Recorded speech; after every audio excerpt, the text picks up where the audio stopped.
کسی صورت میں اکیلا نہیں رہوں گا، کسی قیمت پر بھی۔ گجر اب دروازے کے باہر بجایا جا رہا تھا۔ جا سرد جوت میرے سندر پتر، جو جاتے ہیں وہی پلٹتے ہیں۔ باپ نے بے قرار ہو کر خود میں پیوست اس کا وجود کھینچا تو امیبا دونوں جسموں میں پیوست تھا۔ فیصلہ نہ کر سکا کہ کون سا جسم چھوڑوں، وہ اسی کشمکش میں دو ہو گیا۔ سرد جوت کے مسکان آ گئی۔ اس نے آدھے بائیں لٹکے امیبا کو ہاتھ سے تھپ تھپایا تو وہ اندر سمٹ گیا۔ باپ نے تیار کرایا اور بائیں لے آیا۔ گندھارا پورو نے گھوڑے کی رکاب کے نیچے ہاتھ رکھا تو وہ سوار ہو گیا۔ سرد جوت چلا گیا تو گندھارا پورو نڈھال ہو کر زمین پر لیٹ گیا اور کئی دن لیٹا رہا۔ وہ دونوں باپ بیٹا لپٹ کر سوتے تھے تو امیبا دونوں جسموں میں آتا جاتا آنکھ مچولی کھیلتا تھا۔ وہ صبح اٹھتے تو وہ واپس سرد جوت کے جسم میں چلا جاتا کہ وہ اس کا ابدی گھر تھا۔ اب وہ آدھا گندھارا پورو کے جسم میں رہ گیا تو بیاکل بے چین ہو کر روئیں روئیں میں پھیل گیا اور اندر کے سارے حصے کو جکڑ لیا۔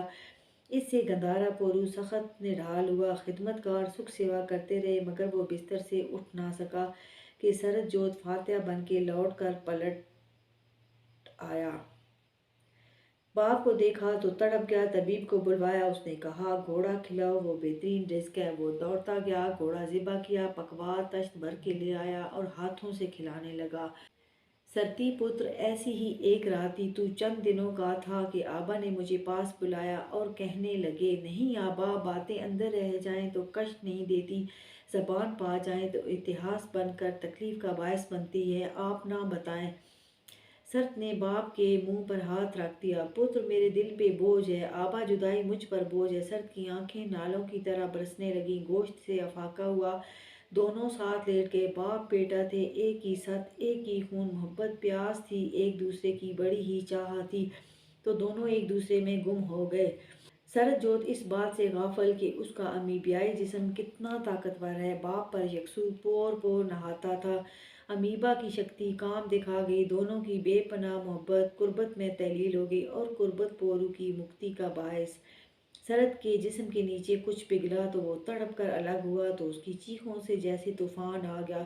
پورو کوہلوں تک پانی بن کے بہہ گیا تھا۔ پورو نے واپس کھینچ کر لپٹا لیا اور اس کی چیخیں پی گیا۔ سن سرد جوت، غور سے سن، آبا نے وصیت کی تھی کہ جب آریہ نسل سرد جوت سے بڑھ جائے تو دو سمتوں میں سفر کرنا، ایک پچھم دوسرا پورب، کہ سرد جوت بدیشی ہے اور بدیشی ایک جگہ پہ نہیں رکتے، ورنہ دھرتی پر بوجھ بڑھ جاتا ہے۔ آج اور اب وہ باپ کو بولنے سے نہ روکتا تھا۔ اور سن، میں تیری قربت میں پگھل گیا، اکیلا میں بھی نہیں رہوں گا، جلدی آنا، اس سے پہلے کہ حشر کا میدان سج جائے مجھ تک پہنچ جانا۔ حشر کے میدان میں تو اکیلا سزا جزا کا سامنا کیسے کرے گا، جلدی آ جانا، زیادہ انتظار مت کرانا۔ وہ منہ ہی منہ گھل گیا۔ کچھ سرد جوت کے اندر چلا گیا، کچھ تخت پہ بیٹھ گیا۔ تخت خالی ہو گیا۔ وہ دیوانوں کی طرح تخت پر باپ کو ڈھونڈنے لگا۔ ننھے ایمان کا شون آ گئے، اس کی بیوی آ گئی۔ بابا کیا ہوا، آپ اتنے اشانت کیوں ہیں؟ بڑا بیٹا جو 4 سال کا تھا پوچھتا تھا۔ وہ کیا بتاتا؟ بیوی بچوں کو ساتھ لپٹا کر گریہ کرنے لگا، ہائے یہ میں نے کیا کیا، ہائے میں نے کیا کر ڈالا۔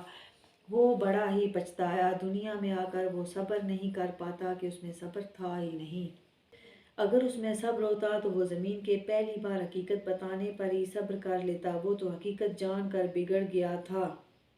وہ جلد ہی باپ کے پاس جانا چاہتا تھا۔ اس کے پاس گیان تھا جو اسے استاد محترم نے 7 سالہ محنت میں عطا کیا تھا۔ وہ قدم قدم پر اس کی رہنمائی کرتا ہے۔ اسے ایک ایسے شریر کی تلاش تھی جو اس کے امیبیائی جسم کو پگھلا سکے۔ متروں، اس کے لیے اس نے نہ نر دیکھا نہ ناری، تھاں تھاں ملاپ کیے، سب اس کی قربت میں پگھل گئے، ایک وہ ہی نہ پگھل سکا۔ ایمان کشمن کو وہ جلد بیاہ دیتا ہے۔ نسل بڑھتی ہے تو گزرتی عمر کے ساتھ سرد جوت کو کرۂ ارض سمٹتی دکھائی دیتی ہے۔ اس کے پاس نگاہ تھی جو کرۂ ارض کے چپے چپے سے آشنا تھی۔ اب وہ تھک جاتا ہے، عمر کا 2 حصہ ابھی باقی تھا۔ وہ سوچتا ہے اور ایک فیصلہ کر لیتا ہے، اپنے بیٹوں کو بلاتا ہے۔ دونوں اپنی اولاد آل کے ساتھ آتے ہیں تو وہ کہتا ہے، میرے بچوں، میرے دادا نے وصیت کی تھی کہ آریہ قوم ایک جگہ آباد مت ہونا، سفر کرنا، تو میں اسی وصیت کے مطابق تمہیں حکم دیتا ہوں کہ ایک بھائی مغرب اور دوسرا مشرق چلا جائے، جہاں پانی دیکھو وہاں آباد ہو جاؤ، جہاں زرخیزی دیکھو وہاں آباد ہو جاؤ۔ میں ترکے میں 3 چیزیں، ایک گھوڑا، دوسرا مذہب، تیسرا سنسکرت، تمہیں دیتا ہوں۔ یہ سن کر ایمان کشمن دیواروں سے سر مارنے لگے۔ بابا جی انیائے مت کریں، خود سے جدا مت کریں۔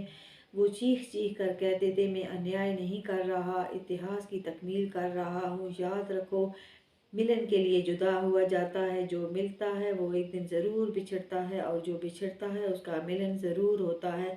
بابا اگر ملن نہ ہوا تو ملن ضرور ہوگا، سرت جوت یقین سے بولا۔ بابا خدا کے لیے ہمیں وہیں بھیج دیں جہاں آبا گئے ہیں۔ سرت نے بیٹوں کو لپٹا لیا اور ان پر جی جان سے برسنے لگا۔ وہ پیروں میں آ لیٹے۔ سرت نے سمیٹا، جی نہیں چاہتا کہ تمہیں پہلے بھیج دوں۔